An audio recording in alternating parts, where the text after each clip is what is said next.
اس کے بعد ایک بڑی عجیب بات کہی جا رہی ہے، احصاہ اللہ ونسوہ. آدمی بہت سے کام کرتا اور بھول جاتا ہے. ہم نے کتنے کام کیے ہیں، کتنے اعمال ہم سے صادر ہوئے ہیں، لیکن ہمیں وہ افعال یاد ہی نہیں ہے، وہ کام ہمیں یاد ہی نہیں ہے. اللہ فرما رہا ہے کہ احصاہ اللہ ونسوہ، تم بھول چکے ہو، ہم بھولے نہیں ہیں. ہر چیز ریکارڈڈ ہے، چھوٹی بڑی ہر چیز ہم لکھے ہوئے ہیں. اللہ کوئی یہ نہ سمجھے کہ آپ وہ کام کر کے بھول گئے ہیں، ایسا نہیں. جتنے کام آپ نے کیے ہیں اور آپ بھول چکے ہیں، لیکن وہ ریکارڈڈ ہے. وہ احصاہ اللہ نے اس کو ریکارڈ کر رکھا ہے. ونسوہ، اور وہ لوگ اس کو بھول چکے ہیں. تو تم بھول گئے ہو لیکن اللہ نہیں بھولا ہے. تمہاری ہر حرکت ریکارڈڈ ہے. ریکارڈ کیوں کی گئی ہے؟ جواب دیا گیا یوم یبعثہم اللہ جمیعا، جب تم مر جاؤ گے اور مرنے کے بعد تم سب کو اٹھائے گا. یہ دیکھو ایک نکتہ بتایا گیا کہ بعض لوگ یہ مطالبہ کرتے ہیں کہ اگر مرنے کے بعد زندگی ہے تو ہمارے باپ کو زندہ کر دو، ہماری ماں کو زندہ کر دو. بعض لوگ ایسا مطالبہ کرتے ہیں نا کہ مرنے کے بعد اگر زندگی ہے تو کوئی مردہ زندہ کر کے بتاؤ. ہم نے تو کسی مردہ کو زندہ ہوتے ہوئے دیکھا ہی نہیں. جب ہم نے اپنی آنکھوں سے کسی مردہ کو زندہ ہوتے نہیں دیکھا تو ہم کیسے یقین کر لیں کہ مرنے کے بعد زندگی ہے؟ جواب دیا جا رہا ہے یوم یبعثہم اللہ جمیعا، اللہ سب کو ایک بار، مرنے کے بعد ایک بار سب کو ایک ساتھ اٹھائے گا. الگ الگ زندہ نہیں کرے گا، سب کو ایک ساتھ اٹھائے گا. یوم یبعثہم اللہ جمیعا، سب مر جائیں گے اور سب کو ایک ساتھ زندہ کرے گا وہ. اور ایک ساتھ زندہ کرنے کے بعد فَيُنَبِّئُهُمْ بِمَا عَمِلُوا، جو کام وہ کر چکے ہیں ان سب کے بارے میں خبر دے گا کہ تم نے یہ کام کیا ہے یا نہیں کیا ہے. اچھا، سوال دو طریقے کا ہوگا. سورہ رحمان میں کہا گیا فَيَوْمَئِذٍ لَا يُسْأَلُ عَنْ ذَنْبٍ، انہیں ان کے عملوں کے بارے میں سوال نہیں کیا جائے گا. اچھا، اور ایک جگہ کہا گیا ہر ایک آدمی سے سوال ہوگا. ایسا کیسے؟ ایک جگہ کہا جا رہا ہے سوال ہوگا ہی نہیں، اور ایک جگہ کہا جا رہا ہے کہ سوال کیا جائے گا. دونوں میں فرق کیا ہے؟ کہتے سوال دو طریقے کے ہوتے ہیں. ایک سوال ہوتا ہے لِمَ فَعَلْتُمْ هَذَا، کیوں تم نے یہ کام کیا، یہ سوال ہے. یہ لِمَ فَعَلْتُمْ هَذَا، تم نے یہ کام کیوں کیا، ایک سوال تو یہ ہے.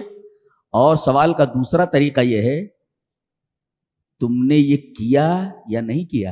جی، یہ ہے تم نے یہ کیا یا نہیں کیا. پہلا سوال سوال تقریر ہے، ڈانٹ کا ہے، سوال توبیخ ہے. تم نے یہ کام کیوں کیا، ہذا سوال التقریر و توبیخ، ڈانٹ کا انداز ہے، تم نے یہ کام کیوں کیا. اور سوال کا دوسرا انداز ہے تم نے یہ کام کیا یا نہیں کیا. فعلتم ھذا ولم تفعل ھذا، کیا کہ نہیں کیا. یہ سوال دو طریقے کا ہے. جی، تو اللہ تبارک و تعالیٰ ان کے عملوں کی خبر دے گا اور بتا دیا جائے گا کہ یہ کام تم نے کیا ہے کہ نہیں کیا ہے. اس کے بعد ایک اور حیرت ناک بات کہی جا رہی ہے کہ شیطان کا سب سے بڑا کام یہ ہے، سب سے بڑا کام کہ آدمی کو اللہ کے ذکر سے غافل کر دے. یہ دیکھو جی، فانساہم ذکر اللہ.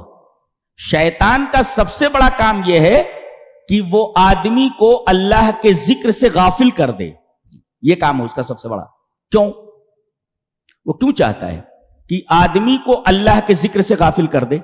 اس لیے کہ ذکر جو ہے یہ سب سے بڑی عبادت ہے، اور جتنا آدمی ذکر کرتا ہے اتنا وہ اللہ کے قریب ہوتا ہے. اور شیطان نہیں چاہتا کہ کوئی اللہ کا بندہ اللہ سے قریب ہو، چونکہ ذکر سے بندہ اللہ کے قریب ہونا چاہتا ہے، قریب ہوتا ہے. اور شیطان یہ نہیں چاہتا کہ کوئی اللہ کے قریب ہو.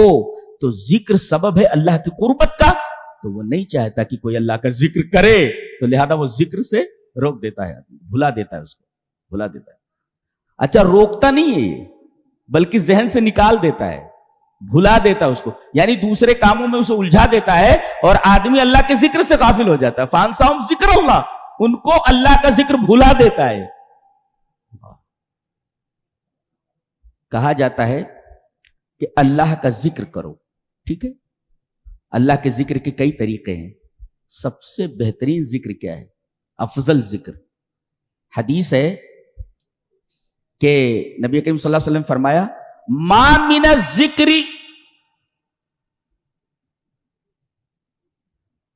کہ جتنے بھی ذکر ہیں، ما من الذکر افضل من لا الہ الا اللہ، لا الہ الا اللہ سے افضل کوئی ذکر نہیں ہے.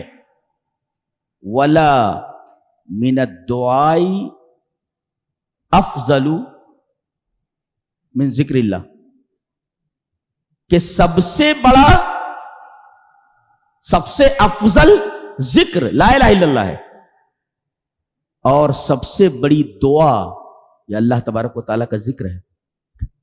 یہ حدیث ہے. تو اب شیطان آدمیوں کو اللہ کے ذکر سے روک دیتا ہے تاکہ اللہ کے ذکر سے آدمی اللہ کے قریب نہ ہو جائے.